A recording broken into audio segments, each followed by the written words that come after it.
Today's mission is to try and build some stands so as I don't have to bend over, because if you can see the box here, as any beekeeper would know, they're bloody low to the ground, and I'm trying to make some stands that don't cost me any money. So I've got some old pallets and I've got some old broken posts that you get up here in the Riverland, and I'm going to make some stands on our property.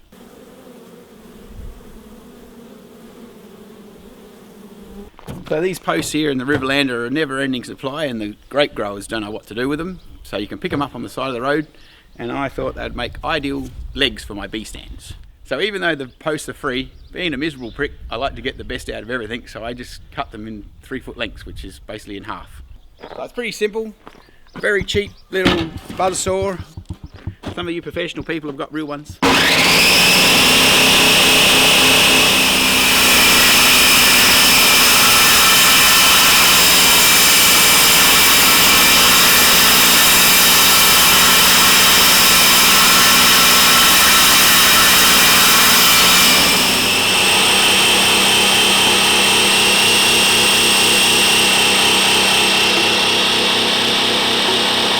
Just to continue with the theme of being miserable, you can pick up plenty of pallets around the Riverland for nothing too.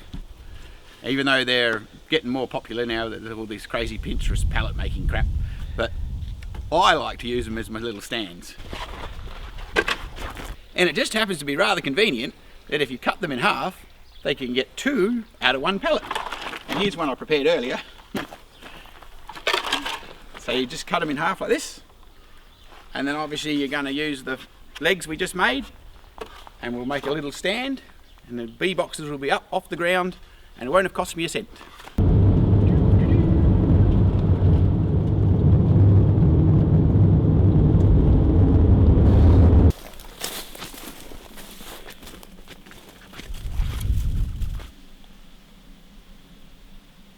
I'm hoping this will be good for the bees. It should be a nice little wild weed that we've got here. Coming up for spring, looking good. So I'm just thinking we'll have a bit of an experiment out here in the bush. And so this won't be a permanent site, but it's a good place to get a test for what's going to go on out here.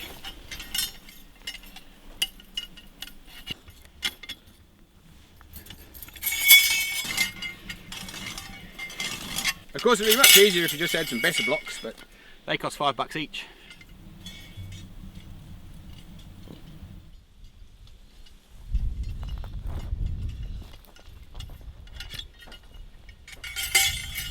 Not a worry, eh?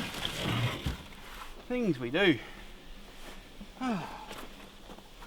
If the people knew how much effort there was to put honey on their toast of a morning, do you reckon they'd get excited? I don't think they'd care, would they? Ta-da! I think the best block might have been quicker and easier, but still.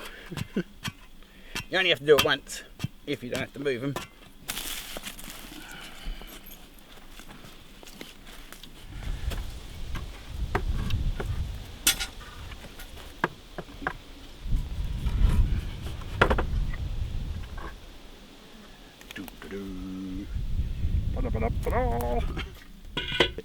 Have a look at that, it's even level.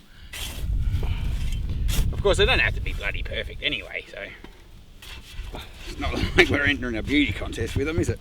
So I'm just thinking we'll just hammer a couple of nails in the corners just to give it a bit extra security.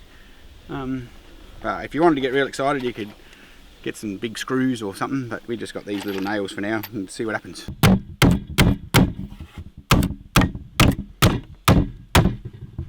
Put one in every corner.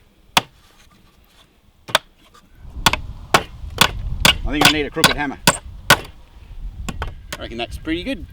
That ought to stand up to a wild goat hitting that. What do you reckon?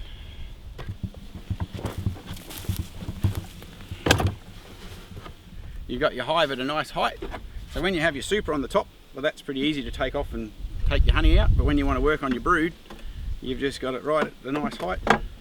So you can sit one down there, and you can just play with your hive without having to bend over or kneel down. And for me and my poor old back, that's what I'm looking for.